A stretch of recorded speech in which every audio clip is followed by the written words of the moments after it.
En 882, le Vareg Oleg le Sage reprend l'héritage de Riourik et devient le souverain de la principauté de Novgorod. Avec le prince héritier Igor sous tutelle, il agrandira les frontières par ses conquêtes allant jusqu'à s'accaparer la ville de Kiev.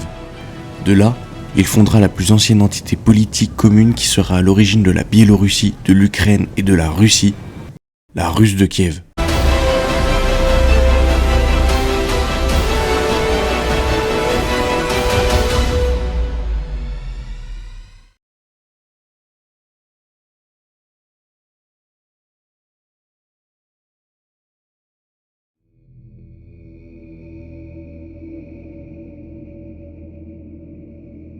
« 879, Novgorod. Après avoir unifié les différentes tribus slaves du nord-est et des Finnois, le prince Riourik, fondateur de la dynastie des Riourikides, meurt.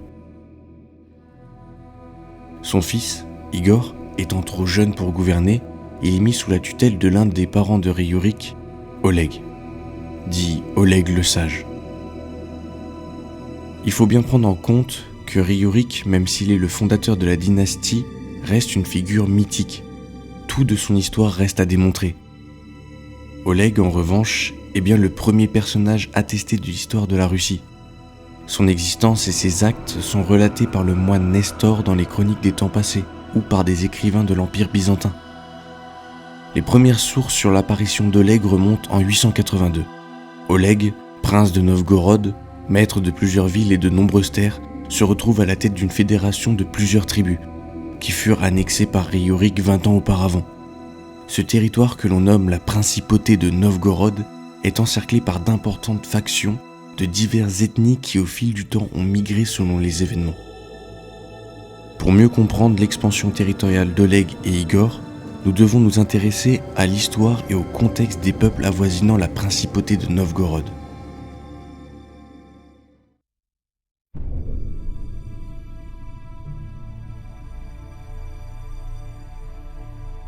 Dans le passé, vers l'an 400, le monde germanique domine grossièrement les terres d'Europe centrale et du Nord.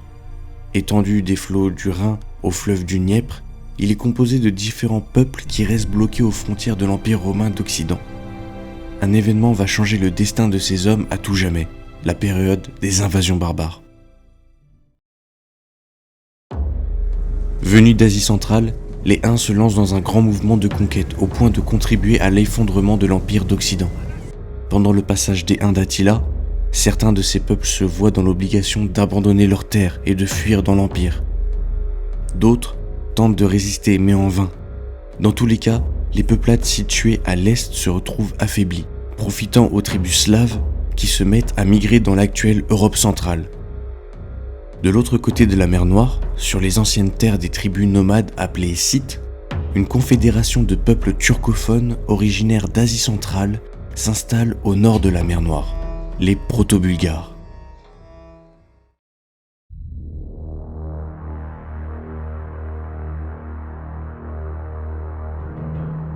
Le mot bulgare vient de la langue turque boulach, qui signifie mélange. Composé de plusieurs peuples comme les Alains, il reste néanmoins bien structuré politiquement, considéré comme de braves combattants sur le champ de bataille, adeptes du tengrisme, qui a pour divinité Tengri, le grand ciel bleu.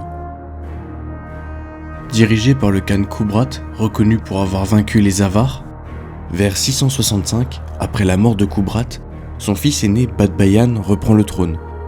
Des années plus tard, le territoire se retrouve disloqué par l'expansion et les raids des Khazars vers 668.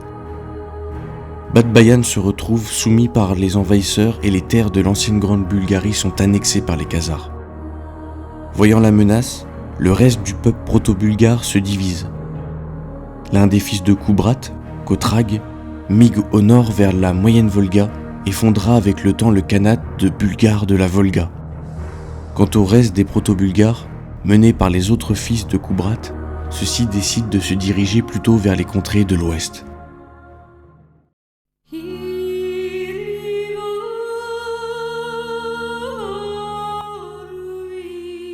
Abandonnant les terres au joug des Khazars, les proto-bulgares se divisent. Partis des régions du nord de la Crimée, Asparout et ses frères franchissent le Dniepr. Le Knez Kouber, part s'installer dans la région de Pélagonie, dans l'actuelle Macédoine. Alsek ira quant à lui au sud du royaume de Lombardie, en Italie, dans le duché du Bénévent.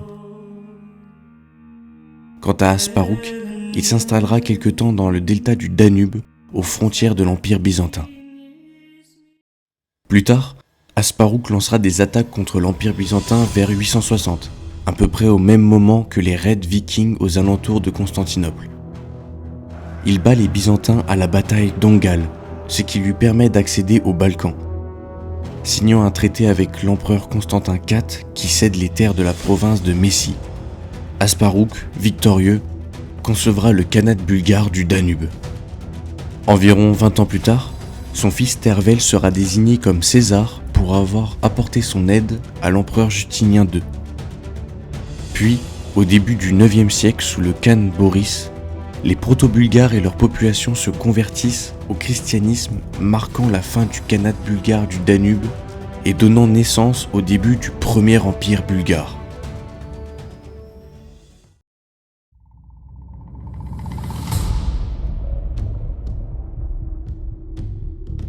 La racine de leur nom, Kaz, serait un synonyme de nomade. Venant des steppes eurasiennes, on ignore à quel moment exact les Khazars font leur apparition en Europe. Néanmoins, on sait qu'ils n'étaient pas une entité unifiée, mais plutôt une confédération de peuples nomades. Au 7e siècle, pendant l'effondrement du Khaganat Gotruk, les Khazars, quant à eux, se réorganisent et fondent un khanat indépendant situé au nord du Caucase, aux abords de la Volga. Poussant les proto-bulgares vers le nord-est, s'installant entre la mer Caspienne et la mer Noire, avec le temps, les Khazars passent d'une confédération de tribus à un royaume appelé la Khazarie. Entre-temps, au sud du Caucase, l'Empire sassanide se retrouve dans un état d'anarchie qui ne s'achèvera qu'avec la conquête des Arabes. Après la chute de Ctésiphon en 637, la défaite de Nehavan en 642 sonne la fin de l'Empire sassanide. Remplacés par le califat omeyyade, les Arabes se lancent dans leur idée d'expansion de l'islam vers les territoires khazars menés par Abd al-Rahman ibn Rabi'a.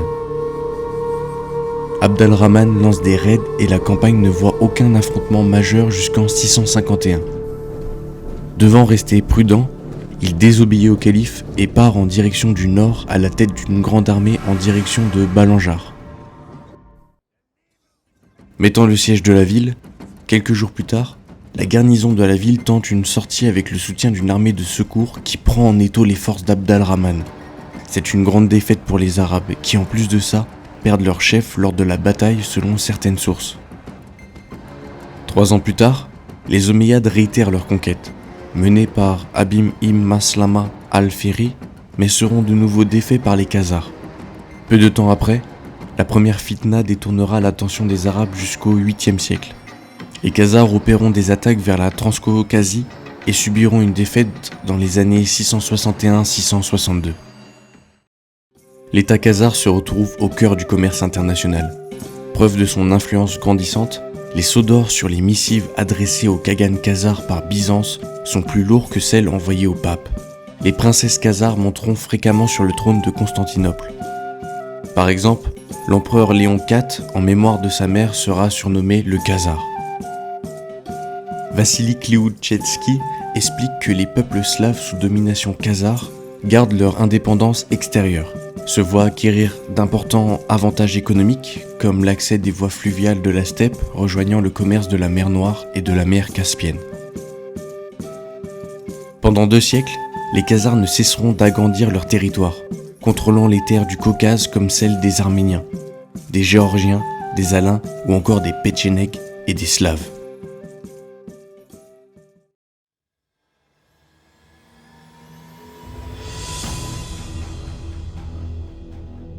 Vers 882, après la mort de Riurik, Oleg part en campagne. Sa Drujina comprend des Varegs, des Slaves et des Finnois. Avec son armée, il s'empare de Smolensk dans le pays des Krivitch, où il pose une garnison, puis, après s'être emparé de Loudbek, il redescend le Dniepr jusqu'à une petite ville située sur une colline, Kiev. Attirant par la ruse les maîtres de la ville, Askol et Dir, Oleg leur tend une embuscade vers la berge et leur annonce que n'étant pas d'extraction princière, il confisque leur pouvoir tout en présentant le jeune Igor. Immédiatement, Askol et Dir sont mis à mort. Oleg récupère Kiev, dont il fait la mère des villes russes. Le commencement des commencements. C'est ainsi que Nestor cite dans la chronique des temps jadis le début de la Russe de Kiev. Il faut bien prendre en compte que Nestor écrit sa chronique en 1122, soit un siècle et demi après le passage d'Oleg dans l'histoire. Elle fut aussi remaniée, complétée et corrigée avec le temps. Elle en reste cependant la seule source écrite sur la création de la Russe de Kiev. La théorie la plus probable sur le terme russe viendrait des Slaves désignant ainsi les Varegs. Ce fut peut-être un dérivé du norrois Ruhr ou du finnois Ruotsi. Plus tard, vers le XIIe siècle, le mot latin médiéval Rutenia, en français Ruthénie, trouvera des formes alternatives comme Russia. Quoi qu'il en soit, après avoir récupéré la ville de Kiev, Oleg lança des projets de fortification dans plusieurs villes. Il imposa des tribus sur tout le territoire allant de Novgorod jusqu'à Kiev. Il vainquit les Drevlianes, les Sévériens, les Radimiches, les Polianes, et fit la guerre aux Ouglitch et aux Tiversiens. Pendant près de 20 ans, Oleg mènera plusieurs campagnes agrandissant de plus en plus les limites de la Russe de Kiev. À chaque peuple soumis, il exige un tribut. Par exemple, les Sévériens et les Radimiches versaient de l'argent aux Khazars, juste avant d'être conquis par Oleg. Celui que l'on appelle alors le sage, conscient de sa puissance, se lance dans les préparatifs pour marcher contre l'Empire byzantin.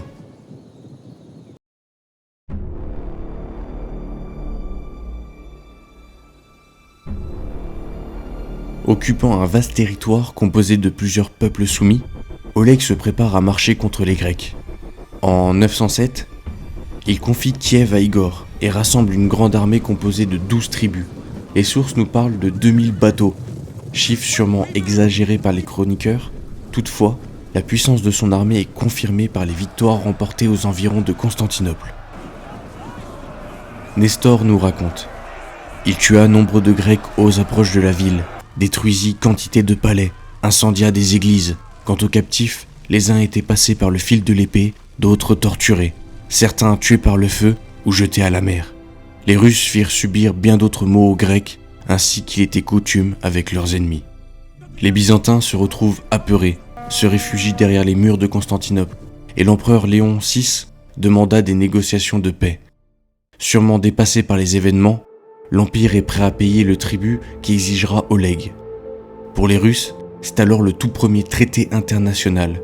On y négocie les échanges et les rançons des prisonniers. L'Empire accorde même une partie de ses faubourgs pour que les Russes puissent commercer librement dans la capitale. Cette campagne est une réussite militaire et économique pour le prince de la Russe de Kiev, qui voit son prestige s'accroître de plus en plus. Les ambassadeurs kieviens relatent à Oleg la beauté de Constantinople, ses églises, ses palais d'or et toutes les richesses qui s'y trouvent, la soie, les pierres précieuses, les manteaux de pourpre, mais aussi les saintes reliques et la découverte de la foi chrétienne.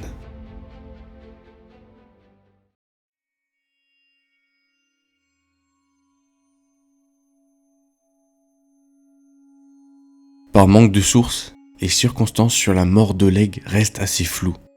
Selon Nestor, Oleg se renseigna auprès de devins en leur demandant comment allait-il mourir.